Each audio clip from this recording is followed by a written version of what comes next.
Hello guys, ang recipe natin ngayon ay talong. Tara mamitas tayo, fresh na fresh, sariwang sariwa, galing sa backyard. Mga ilang pirasong talong lang naman.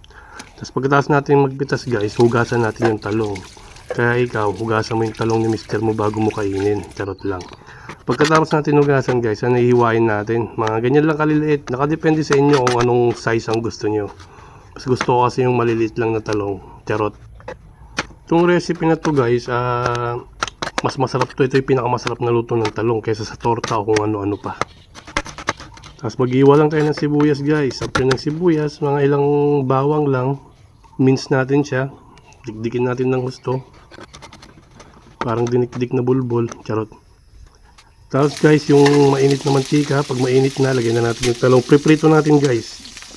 Mga prito lang natin ng mga bahagya. Hindi hilaw, hindi sunog, yung sakto lang. Ugi na nga prito. Tapos pagkatapos, ayan na, sasalain natin. Patitiktikin natin yung mantika at sayang, ang mahal ng mantika ngayon, huwag kininanagid din. Tapos sa kabilang kawali, magpainit ulit tayo ng karne ng baboy, taba-taba, ayan. Yung pinagtabasan lang yan guys, ng mga taba-taba ng baboy. Lagyan natin yung sibuyas at bawang. Gisa-gisa natin, mekos-mekos mo lang yan minsan. Gisa-gisa mo labas set. Tapos pagka okay na, ilagay mo na yung kamatis.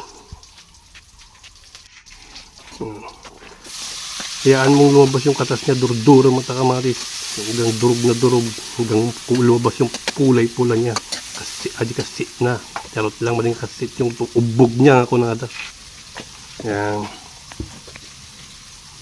Okay, tapos lagyan mo na lang ng ricado. Maglagay ka ng paminta, betchin, pero huwag ka maglalagay ng asin. Lagyan mo rin ng siling panigang para dagdag lasa. Tensya na sa voice over ko ha, practice pa lang eh. Kasi balik mo na yung prinito mong talong. Tapos ayan, gisa-gisa mo lang. Gisa-gisa lang ng konti. Tapos ito na yung final touch natin. Lalagyan mo ng aramang, bagong alamang. Yan. Tansyahin mo lang, depende sa panglasa mong animal ka. Tapos halu-haluin mo ulit. Yan, halu-halo mo lang. Tapos maglalagay ka ng tubig kanal. Mga konting tubig kanal lang pang dagdag lasa. Yan. Siyempre, lagyan mo rin ng asukal para pambalanse. Pambalanse, mga ilang tablespoon lang para hindi maalat. Okay. So yan na. Tapos na. Ganun lang. Basic. Simple. Pero masarap yan guys. Yan. Kita mo naman. Pak! Shirts! Sarap. 25 pesos with kanin. Let's go!